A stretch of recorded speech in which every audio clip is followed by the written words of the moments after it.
La salle de sport fonctionnait comme un microcosme social régi par un modèle prévisible et presque mécanique du comportement humain, où chaque mouvement calculé, chaque regard évaluatif et même le rythme de la respiration semblaient s'aligner sur une hiérarchie silencieuse mais rigidement établie. Cette hiérarchie n'était pas déclarée en mots, mais construite de manière implicite sur des critères visibles et superficiels.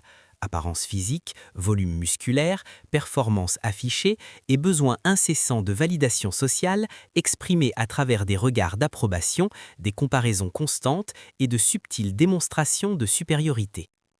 Se formait ainsi un véritable écosystème symbolique, où la force visible, mesurable et exhibable était automatiquement confondue avec la valeur personnelle, la pertinence sociale et même l'autorité morale au sein de cet environnement.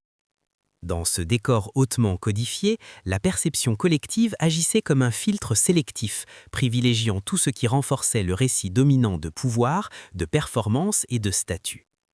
Par conséquent, toute présence ne correspondant pas à ce modèle, toute figure n'amplifiant pas cette logique visuelle de force et de prestige, devenait socialement invisible, ignorée non par rejet explicite, mais par un effacement silencieux, presque automatique, aux yeux du groupe qui définissait les règles non écrites de cet espace. Il n'est pas entré en exigeant des regards ni en cherchant à capturer le centre de l'attention. Sa présence n'a pas annoncé son arrivée, n'a pas interrompu les conversations, n'a pas modifié le rythme du lieu. Aucun geste calculé pour attirer l'attention, aucune tentative de démontrer son importance, aucun mouvement stratégique pour occuper un rôle social lui garantissant une visibilité immédiate. Sa posture était discrète, presque neutre, dépourvue de tout signe extérieur d'ambition symbolique, et c'est précisément cette absence d'affirmation de soi qui a défini en quelques secondes la manière dont il serait perçu. Le jugement fut silencieux, instantané et automatique, comme si un esprit collectif, entraîné à cartographier les hiérarchies et à identifier les signes de statut, avait traité son image et conclu, sans hésitation, qu'il ne représentait pas une priorité perceptive. Ceux qui ne disputent pas l'attention, ne performent pas la pertinence, ne signalent pas le pouvoir, ne méritent tout simplement pas d'être suivis, interprétés ou mémorisés. Ainsi, son existence ne fut enregistrée que de manière périphérique, presque mécanique, comme un élément de la composition visuelle du lieu, non comme un individu, mais comme un élément fonctionnel du décor, semblable à un équipement immobile, un détail structurel, quelque chose de présent uniquement pour remplir une fonction silencieuse et prévisible. Il ne fut pas perçu comme quelqu'un qui occupe l'espace, mais comme quelque chose qui en fait simplement partie. Il n'y eut ni rejet conscient, ni jugement explicite, seulement l'effacement subtil qui se produit lorsque la perception collective décide, sans même se rendre compte qu'elle décide, qu'une certaine présence n'altère pas la dynamique du monde environnant. Les observateurs, confortablement installés dans la sécurité d'une lecture rapide et superficielle de la réalité, ont eu recours à ce qui leur était le plus facile, interpréter des signaux visuels immédiats et aisément catégorisables. Vêtements simples, posture tranquille, mouvements fonctionnels associés au nettoyage, fragments minimes d'informations qui, isolément, disaient très peu, mais qui, combinés par un esprit pressé, ont suffi à soutenir une interprétation complète et apparemment cohérente.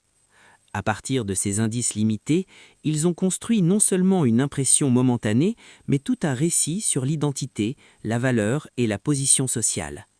En quelques secondes, ils ont défini qui il était, ce qu'il valait dans cette logique symbolique et quelle place il occupait ou devait occuper dans la structure invisible de pouvoir organisant l'environnement. Il n'y eut ni enquête, ni curiosité authentique, seulement une classification automatique. Ce processus révélait, une fois encore, un schéma profondément enraciné dans le comportement humain, la tendance à transformer l'apparence en essence, les signes extérieurs en vérités intérieures et les perceptions rapides en conclusions définitives. Lorsque cela est possible, l'esprit préfère les raccourcis. Supposer est plus rapide que comprendre, étiqueter est plus facile qu'observer, et simplifier est cognitivement moins coûteux que d'affronter la complexité réelle. Ainsi, ce qui semblait être une simple interprétation occasionnelle était en réalité la manifestation d'un mécanisme psychologique efficace mais profondément limité. Un système d'économie cognitive qui échange la précision contre la rapidité, la profondeur contre la commodité et la connaissance réelle contre des récits confortablement incomplets. L'objet qu'il portait paraissait à première vue suffisamment banal pour ne susciter ni curiosité ni analyse plus attentive. Il s'intégrait parfaitement au répertoire visuel quotidien du lieu, fonctionnel, prévisible, apparemment insignifiant.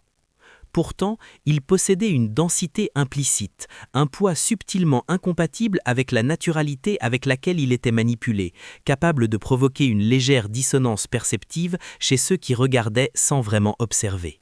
C'était une sensation presque imperceptible, plus corporelle que consciente, un inconfort minime, difficile à nommer, qui ne se transformait pas en pensée claire mais ne passait pas totalement inaperçu.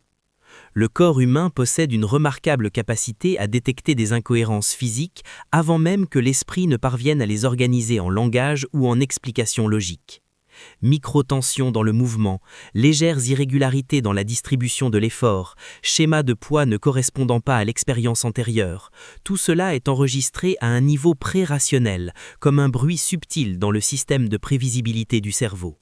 Ainsi, avant même qu'une interprétation consciente ne soit formulée, quelque chose avait déjà été perçu, bien que de manière diffuse, une incompatibilité entre apparence et réalité, entre ce qui devrait être léger et la façon dont cela se comporte, entre ce qui semblait ordinaire et ce qui, silencieusement, défiait les attentes accumulées par la mémoire sensorielle.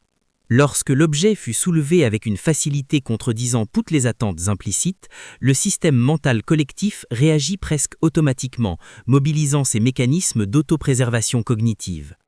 Plutôt que de réviser immédiatement ses hypothèses, l'esprit du groupe tenta de protéger la cohérence de son propre modèle de réalité, réinterprétant l'événement comme une erreur de perception, un angle trompeur, un effet visuel ou, au mieux, une coïncidence improbable mais commode. Admettre que ce que l'on voit contredit ce que l'on a toujours tenu pour vrai exige un effort psychologique considérable. Cela signifie interrompre des schémas mentaux consolidés, réviser des croyances implicites et accepter que sa propre lecture du monde puisse être incomplète ou erronée. Pour le cerveau, cela représente un coût énergétique et émotionnel bien supérieur à celui de discréditer l'évidence immédiate. Ainsi, au lieu d'ajuster le modèle interne pour intégrer l'information, l'esprit tente d'ajuster l'interprétation de l'information afin de préserver le modèle. La cohérence interne est protégée, même au prix de la réalité observée.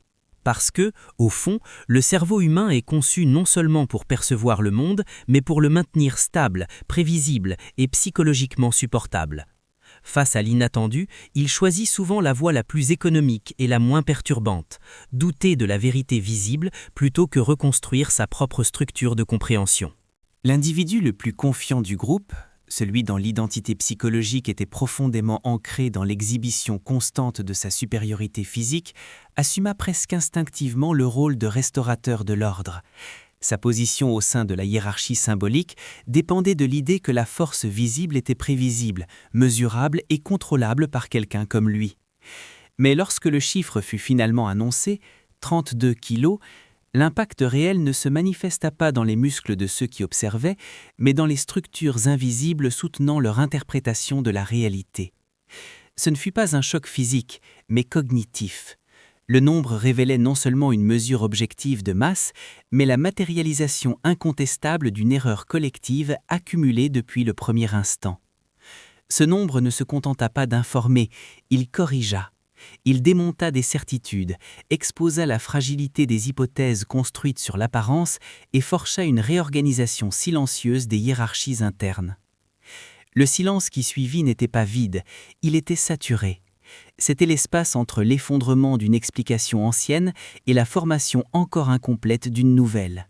La réalité n'avait pas changé, ce qui changeait c'était le cadre mental à travers lequel elle était perçue. Et tandis que l'environnement se réorganisait intérieurement, son comportement demeurait stable, neutre, presque indifférent. Il ne cherchait ni validation, ni reconnaissance, ni domination symbolique. Sa force n'était pas une performance, mais une continuité. Car le pouvoir exhibé peut être contesté. Le pouvoir naturel, non. Lorsque la révélation finale arriva, l'identité, le nom, elle n'introduisait pas une vérité nouvelle, elle ne fit que nommer quelque chose que l'expérience avait déjà imposé. D'abord vient le contact avec le réel, ensuite vient le langage, tentant de l'organiser. L'étiquette ne révèle pas la vérité, elle la nomme seulement lorsque celle-ci ne peut plus être ignorée. Et ce qui s'était réellement produit ne fut pas seulement la démonstration d'une force inattendue, ce fut l'exposition d'un mécanisme humain universel, la facilité avec laquelle nous construisons des certitudes solides à partir d'informations superficielles. Le véritable impact n'était pas physique, il était structurel, psychologique, profondément humain. Car les êtres humains ne sont pas seulement impressionnés par le pouvoir, ils sont déstabilisés lorsqu'ils découvrent que l'erreur ne venait pas du monde, mais de la manière dont ils l'avaient interprétée.